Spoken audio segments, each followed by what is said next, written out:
न्यायालयीन कामकाजात मदत करण्याचं आश्वासन देत ॲडव्होकेट अमोल पाटील या वकिलानंच उदय पोवार या फोटोग्राफरची 4,69,000ची फसवणूक केल्याची घटना उघडकीस आली। या प्रकरणी उदय पोवार यांच्या फिर्यादीवरून ॲडव्होकेट अमोल पाटील याला शाहूपुरी पोलिसांनी अटक केली आहे। न्यायालयानं त्याला 17 डिसेंबरपर्यंत पोलीस कोठडी सुनावली आहे। कोल्हापुरातील रमणमळा इथल्या दत्त मंदिराजवळ उदय पोवार हे फोटोग्राफर आपल्या कुटुंबियांसह राहतात।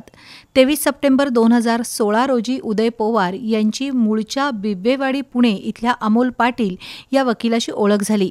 सध्या ॲडव्होकेट पाटील हा कसबावाडा इथल्या नेसदार पार्कमध्ये राहतो।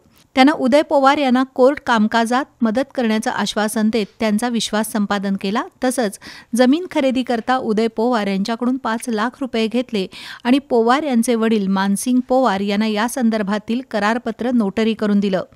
पोवार कुटुंबियांचा विश्वास बसावा म्हणून परतफेड करण्याच्या बहाण्यानं मानसिंग पोवार यांच्या खात्यावर RTGS आणि NFTद्वारे 31,000 रुपये पाठवले।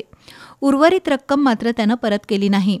2019 पर्यंत पोवार कुटुंबियांनी पाठपुरावा करून देखील ॲडव्होकेट अमोल पाटीलनं उर्वरित 4,70,000 रुपये दिले नसल्यानं अखेर उदय पोवार यांनी शाहूपुरी पोलिसात 31 मे 2019ला फसवणूक झाल्याबाबत तक्रार दिली। त्यानुसार गुन्हा दाखल करून शाहूपुरी पोलिसांनी अमोल पाटीलचा शोध सुरू केला होता।